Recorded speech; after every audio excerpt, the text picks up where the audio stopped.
Welcome to the Actually I Can Female Entrepreneur podcast. I am your host, Kayleigh Greenacre, a business strategist, coach, TEDx speaker, author, and your go-to woman for all things business strategy. I am obsessed with supporting female entrepreneurs to grow unstoppable six and multi-six-figure businesses that they love, giving them the freedom and life that they desire. During this podcast, I'll be sharing with you everything that you need to become a successful female entrepreneur, from the mindset shifts to sales and marketing strategies, and how to become an iconic leader that people can't get enough of. It is my mission to help you stand out, attract your dream clients and customers, and sell out of your offers with ease whilst building the business and life of your dreams. Let's make this your reality, ladies. Hello, ladies, and welcome to another episode of Actually I Can, the Female Entrepreneur Podcast. And I'm joined today by the fabulous Carol Driver, who is a journalist and PR expert. And in this episode, we are going to be diving into how to become press ready. Carol, it's an absolute pleasure to have you here. I am very excited. Thank you so much for having me. Could we start by giving our listeners a little bit about your journey and your story, if you're happy to share? Yeah, of course, absolutely. So I tend to say I've been a journalist for more than 25 years, but then I forget to add a year each time, each year that it passes. So I've been a journalist for more than 27 years now. I started off in local press. I was an editor of 6 regional papers before I was 30, and I worked my way up to the nationals. So I've worked for the Daily Mail in their newsroom as a sub-editor on the London Light. And then I started working for the Mail Online news desk back when it was just a couple of desks and very, very small. And I came and went from there. And my last position with them was as female editor. So I ran the female channel along with a team of amazing journalists. And we took the figures from 2 million hits a day to up to 15 million hits a day. So that was an incredible time, really demanding. And now, so since 2018, I went freelance and I have helped hundreds, if not thousands of women share their stories in the media. And I also work with entrepreneurs to help them raise their profile in the national press on a consistent basis. Incredible. Thank you for giving us a little bit of your story. And we know, or I know for sure, that so many of our listeners will already know you. You're a very familiar name and face, and we all know that you're so incredible at what you do. So I would love to dive into this topic a little bit more about how to become press ready. So what does that actually mean, first of all? Sure. Well, I guess it's a term that really starts with your mindset. I come across and I'm asked by so many people, I don't feel like I've got a story, or really will the press want to hear from me? And the answer is you do have a story, and yes, they will, especially if you're an expert in your field. So becoming press ready is mindset, but it's also a few things that you can do behind the scenes to make your chance of getting featured in the press much higher. Things like getting your media bio ready, your short media bio nailed, getting some great images in the background, in your media library, so that when you do come to pitch, you're ready to go. You don't have to fumble around behind the scenes and be caught off guard. You can have all these things at your fingertips and therefore share them with a journalist, which means you're much more likely to be featured as well. Being really organized and making sure you've got the information, and like you said, the bio, the short bio, some images as well to really put forwards, especially when opportunities come up. I know you touched there on stories, and I'd like to just ask you a question around this, because I remember when I very first reached out to a PR expert, and I remember saying, quoting myself here, I don't think I have a strong enough story, right? That was me a good few years ago now, before I knew you, Carol. It's really interesting because although you've already said this as well, and I do think that a lot of people, and potentially even a lot of people listening to this podcast, will be thinking the same thing. I don't have an incredible story. So in your eyes, what makes a compelling story that's going to grab editors' attention? So there are, I believe that there are sort of two main, there are loads of types of stories, but let's stick with two sort of specific types of stories. So you might have a personal story. This is something that's happened specifically to you. It makes it unique because you're the only person that can tell that story. And that might be something related to your business. It might be totally unrelated to your business. It might be a health diagnosis that you've been through. It might be something in your parenting journey. I don't like the word journey, but I'm going to use it anyway. But it's a story that is only a story that only you can share, and that's what makes it unique. So everybody has been through things in their lives that other people would like to hear about, would like to read about, that might help them with where they're at in life as well. You also have expert-led stories. And this is, so with my clients, they've all got personal stories. And of course, we share the ones that they're happy to share in the press. But also, it's my job with my clients to month in, month out, come up with brilliant expert-led stories to position them in the media. So this can be looking at it might be something related to your business, your area of expertise, something that you're qualified in, perhaps you're writing a book about it, all these elements. And us as journalists, we don't have, we don't know absolutely everything about everything. It's our job to find the people who do know those things, to uncover the really interesting elements of those topics that aren't widely known, or that that person can talk about in a different way and add a new perspective on, or perhaps they want to say something quite controversial. All of these things can form the basis of a story pitch. So long as it's timely, so long as there's a reason why you're talking about it now. Is it topical? Are there stats and figures being released about it? Is it something that's, a storyline that's on TV? All of these things can craft a brilliant pitch, really. So I understand, I hear it all the time from potential case studies who say, I don't think my story is strong enough. And I'd say, okay, but let an expert be the judge of that. Let a journalist sort of work with you. Well, that's what I do with my case studies. I work with them. It's all about finding as well your top lines. So the most interesting elements of your story. And I sort of see this as the triangle, that's your headline. It's the most interesting things. It's the things that if you were sitting next to your mate in a pub, you'd go to these points of this story first. They're the most interesting. They're the juiciest points of the story. And then you kind of work down from that, really. So everybody, I guess your listenership is women who are starting business, who have started businesses, who will have overcome certain hurdles that not everybody else has, so they can be inspirational in their own right. So yeah, there's lots of different elements to it. And I know that when people are pitching their stories to journalists, for example, I know, and I definitely know you know this, journalists are inundated by pitches, by emails, by people requesting or wanting to feature on certain things. Is there any advice that you can give our listeners? Say, for example, if they're trying to do this themselves, they're trying to kind of do the outreach and really focus on their PR themselves before we dive into what you do. Is there any advice you can give them to really make their pitch and their story stand out? Yeah, I mean, there's loads of different ways to make sure that you stand out. And the key is always research.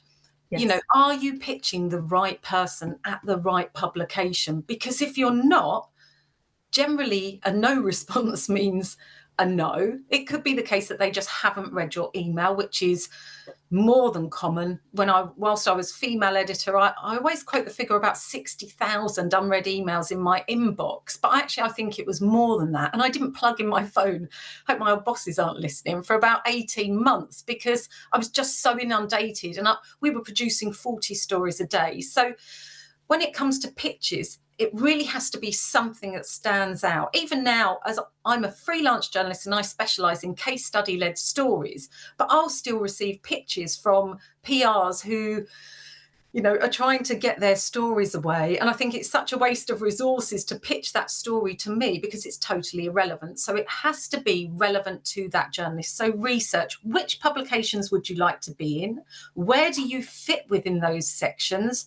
Are you the type of expert, say it's an expert-led story, that they're already using in those sections? Can you move the conversation on? If it's a personal story, does that magazine or publication actually cover real life topics in that way? So really, that is a point that I can't highlight strongly enough, is do your research. Because if you send a pitch that's irrelevant to the wrong journalist, you're not going to hear back, or you're going to just get a no thanks at the very most. And that's going to knock your confidence. You're going to think, oh, well, that didn't work for me, so my story isn't good enough. But if you do the research, make sure your pitch is really concise. Don't just email a stream of consciousness. Sometimes I get pitches over that are 3 or 4 pages long where someone's just typed. They've typed at me. And I think I definitely don't have time to look at that. Really, editors are so busy and journalists are so busy on a news desk. They absolutely will not read through, 1,000 words of is there a story there? Make sure your pitch is really straight to the point. Include a headline. Look at the style of headlines that publication uses and mirror that language and that emphasis. Your pitch doesn't need to be very long. It can be 7, 8 paragraphs, and that's fine. Make sure that you have your short bio, exactly who you are and what you do. Make sure that when you're talking about what it is that you do, that it's something that everybody understands. Make sure it's not too flowery and left field that might put a journalist off because they simply don't understand what it is that you do. And with that pitch, I ask, please don't use AI. And I don't use AI to write my pitches because it just takes out your tone of voice. It makes it sound like everybody else. I get pitched by PRs who use AI in their pitches, and I feel that that's a real shame because everybody has their unique voice. And if you're pitching me as a potential case study, I don't expect you to have a pitch to be absolutely perfect, but I do expect you to kind of have a grasp on what the story is and to be able to use language that's unique to you, that gives me a feel of who you are. And AI just strips all that away. Another thing to do that I do is that I write a media bio, and some journalists aren't that fussed for these, but what I find, my media bios are 2-page media bios. The first page is just pulling out all your best bits, and then there's a bit more about your story. And I include this. I just copy and paste the first part and put it under my pitch so that if a journalist is interested, immediately there's more information there. I also say to include a Google Drive link that has some really nice high-res images. These can be ones that are taken on your phone, selfie shots, as well as professionally taken ones as well.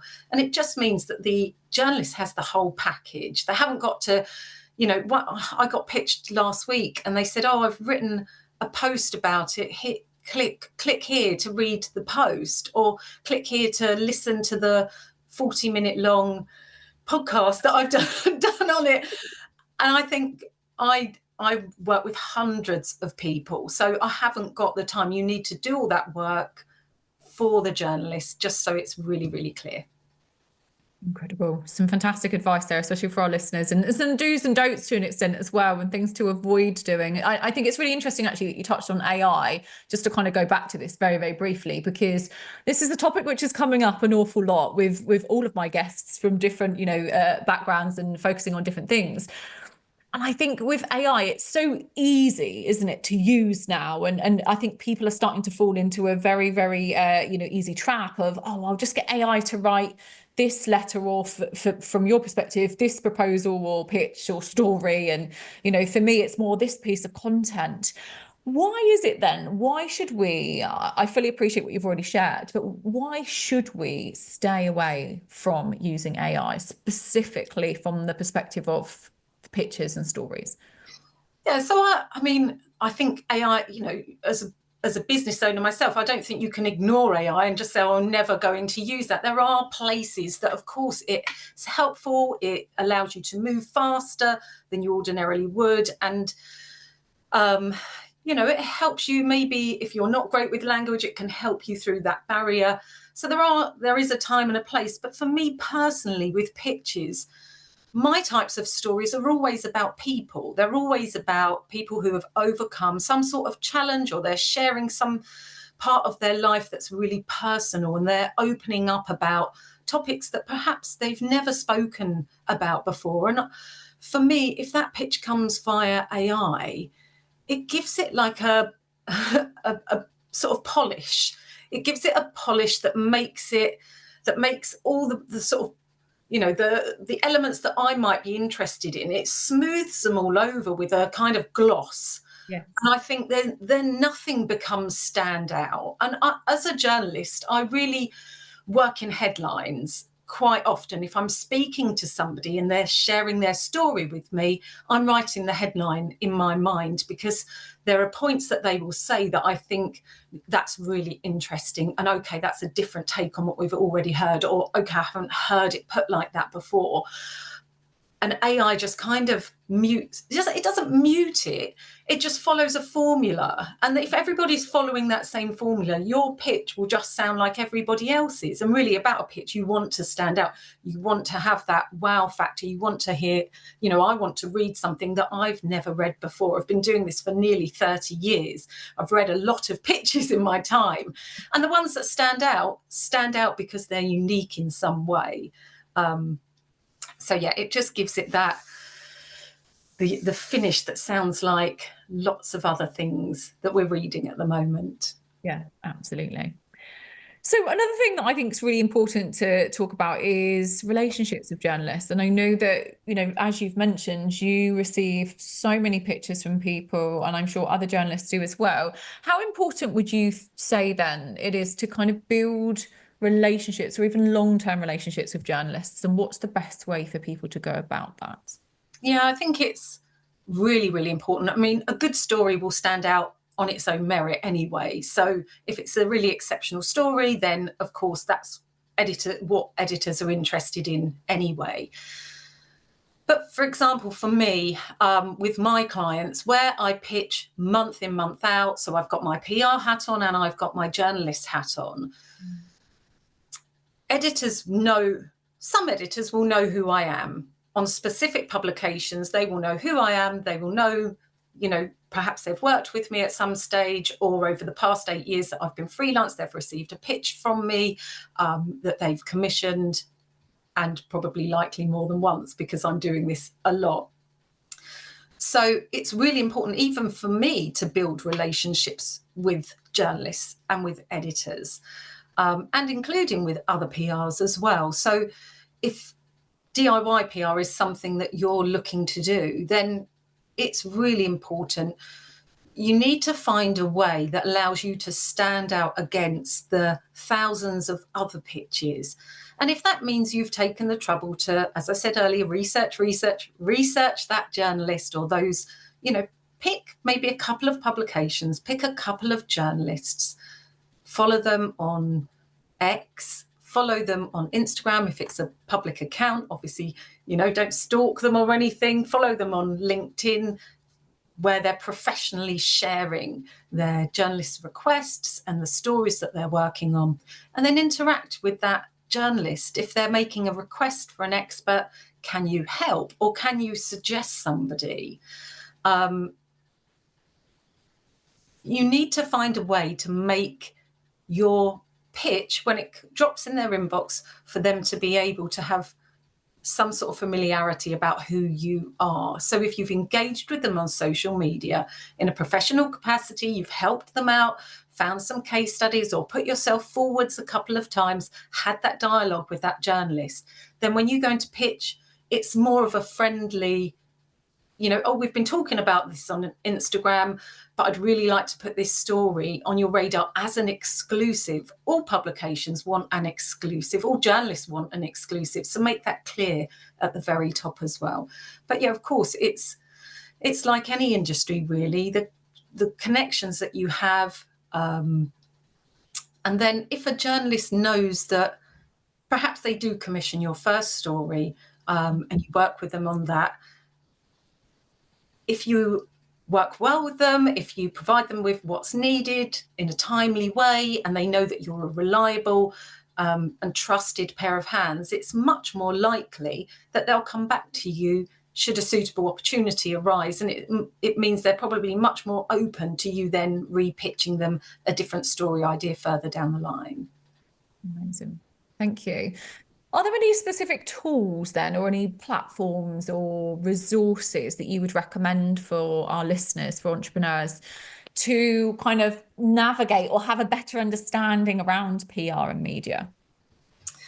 So there are platforms that PRs subscribe to, such as Response Source and Editorial, and obviously pitches are shared on X under the hashtag Journo requests. And these are what I call reactive PR. So you're responding to a request for a specific expert or a specific case study. And journalists share these every single day. Journalists are always looking for good stories. So there are hundreds of requests every single day. So look there for Response Source. That's a platform where journalists go, they post their requests, and it comes to these requests are forwarded to subscribers. So, but that costs you thousands of pounds. But that's a way to kind of gain insights into what journalists are writing about on certain times of the year, certain times of the week, seasonal kind of requests, things like that, that give you maybe an indication in terms of how it works and how quickly everything moves. There are also groups that you can join. I'll be launching my group for sort of DIY PR this year as well. But I'm really results driven. So for all my clients, I like to get results, and it will be the same for my group. So you can have 100 requests coming in, but if you don't know how to respond to those requests correctly, it's not really worth it. So as part of my group, it will be giving people that information, actionable tips and advice of what they can use to make sure that they stand out as well. So I think that's really important. But probably the best way to really learn what journalists are looking for is by reading the publication that you want to be in, and reading it not just once, but if it's a monthly publication, just subscribe to it every month and read it cover to cover, highlight the sections, and then see the pattern that it follows. For example, for the monthly glosses, they work probably about 6 months in advance. So it's always worthwhile. I get so many people saying, I want to be in good housekeeping. I'm like, yeah, join the queue. Doesn't everybody? But if you're talking about a story that's relevant now, that's going to be totally irrelevant to the likes of Good Housekeeping in those magazines. So bear that in mind as well. For the women's weeklies, it's a bit more immediate, maybe sort of 3 months. And then obviously newspapers, depending on the strength of the story, that can be a few weeks to months. And then online, it could be that your comment or your article is live the very next day. So there's all different ways to get a better understanding, but more so than anything is reading those publications that you'd like to feature in. Reading them, understanding them, and really seeing what they what they feature, what they entail, and if you're a good fit as such for those. Absolutely, yes. I can imagine there's certain publications, even in my industry, that probably come out quite an awful lot to you, and you do think, what's the reason that you want to be in this publication, and will it be a good fit? All incredible advice. Thank you so much. So for our listeners then, in my mind, there's a number of options. And I know that, again, I've been there, I've invested in PR, and I know that I'm continuing to invest in PR this year with yourself, which I'm really excited about. But for our listeners, when it comes to PR then, so there's kind of different routes they can go down. They can try and do it all themselves. They can potentially join spaces such as maybe memberships or spaces that people such as yourself create, that they can learn and get some sort of strategies and tips from. Or they could invest in a person such as yourself, or a PR professional, an expert who can really help them and maybe deliver even a done with you or done for you service. what can, at that level, because I believe that that's, you know, the highest level and the most support that they can get, what can they expect from working with yourself as a PR expert and a journalist so that it supports them in getting more PR? Yeah, sure. So at my sort of done for you level, I act as your press office, basically. So I will look after all your press requests. I will make sure you consistently appear in the press. So, for example, my client who's been with me for a year, she's just signed up for another year. And it depends on your goals. So for her goal is to have her own TV show. She's running 2 7-figure businesses, and she just wants to be known as the go-to expert in her industry. So I actually worked with her back in 2018. I did her first story in the press as a journalist, and then she came back and we're working together now. So in that first year, I helped her to share her personal stories. I helped her to share stories that positioned her as the expert in her field. And it was consistent. So when I say consistent, I mean, 3, 4 plus articles every single month in which she's either featured or it's an entire article about her. And these are in national publications. So she's been featured in the Times, Mail Online, publications that are relevant to her industry as well, so Living, etc., Ideal Home. She's been on Huffington Post, she's been in The Sun, she's been in the Mirror, she's just been in them all. But what I do is make sure she's relevant every single month. Yes. So that's my challenge, is that it's not about just getting one story away and then my job's done. It's continuing that process every single month in, month out, making sure I'm on top of newsworthy stories that are relevant to her and her industry. It's liaising with journalists. It's not only the pitching, but it's everything that comes after that as well. It's sometimes writing content for her or asking her to write the content because she is the expert in her field. It's arranging podcasts for her. It's arranging TV appearances for her. And then at the end of the last year, she was approached by a production company. So we're going through the process of that now. And she was also approached by a documentary maker. So we're seeing what comes from that. So it helps if you have specific goals. And I can help you to craft those goals in terms of what you want to get out of it. And this is something that I sort of say at the very beginning, like, I'm obviously a huge fan of being in the press. This is something that I've done a very long time. I've seen the impact that it can have, both by sharing your personal story and how that can help others, but also by sharing your business expertise and how that can help others as well. So be clear on your goals, and don't just give away your story for free. Oh, yeah, great. Oh, I can share my story. Think about what's after that. Because there are certain publications that will only cover you once. So if you want to be in those top tier publications, what's the story and what are you going to do afterwards? How are you going to ride that wave and ensure that you're still relevant? Because if you share your story and don't do anything with it, that can potentially be a real sort of missed opportunity to build that momentum and see those opportunities open up and gain sort of the rewards from sharing your story. Incredible. And we know that, being in the press and having some PR coverage is really, really, it's fantastic. It's fantastic for entrepreneurs, especially for those listening to this podcast who are entrepreneurs. Fantastic opportunities. What are the benefits? Let's kind of just give some people some insights. What are the benefits of people being featured in the press, those that are business owners? Sure. I mean, multiple benefits, not least to do with your mindset and how you come across in your business.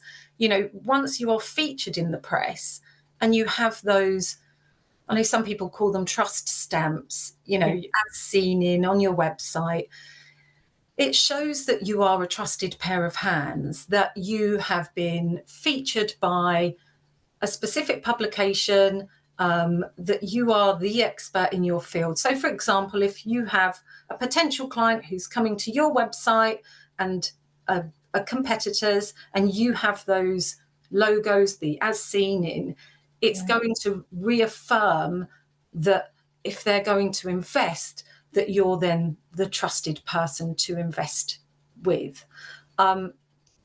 It can give you great content to talk about, to shout about, that you've been featured in the media. You can talk about that process, what it meant, how you felt about being featured, and that can be reoccurring. In terms of being visible, we can all go into Facebook groups and breadcrumb and chat to people and build our networks, which is great. We all do it. I do it as well. But this is that amplified. So it's opportunity to reach thousands and thousands of people with one article, potentially. And so there's also the gains that come from that step into the limelight, into the visibility, into becoming more visible. It's not just other potential ideal clients who are reading your story. It's TV producers, it's other journalists, and opportunities will come about after appearing in the press if done the right way. So, for example, I worked with Gemma Bird, who's known as the Money Mum on Instagram, and I did her first story in the national press probably about 5 years ago now, and she was featured as a double page spread in The Sun. So for those who aren't aware of her story, she had paid off her mortgage by the age of 40, despite never earning over 25 grand a year, through being really sort of savvy, thrifty, budget friendly. And that ran in The Sun, which was great for her demographic. On the back of that, she got a column in Fabulous magazine. She got an agent, I think a 2-big book deal, and she's been featured by every single publication now. And I think when I first found her, she had about 70,000 followers on Instagram. Now I think it's 500,000. And from that increased visibility, it's just snowballed. And now there's collaborations with advertisers, sponsorships, speaking opportunities, and the list just goes on and on. So it really can have that snowball effect in terms of the benefits. Incredible. And she is amazing. Absolutely. I'm sure many people who are listening to this will follow her as well. She's incredible. And I do love her story.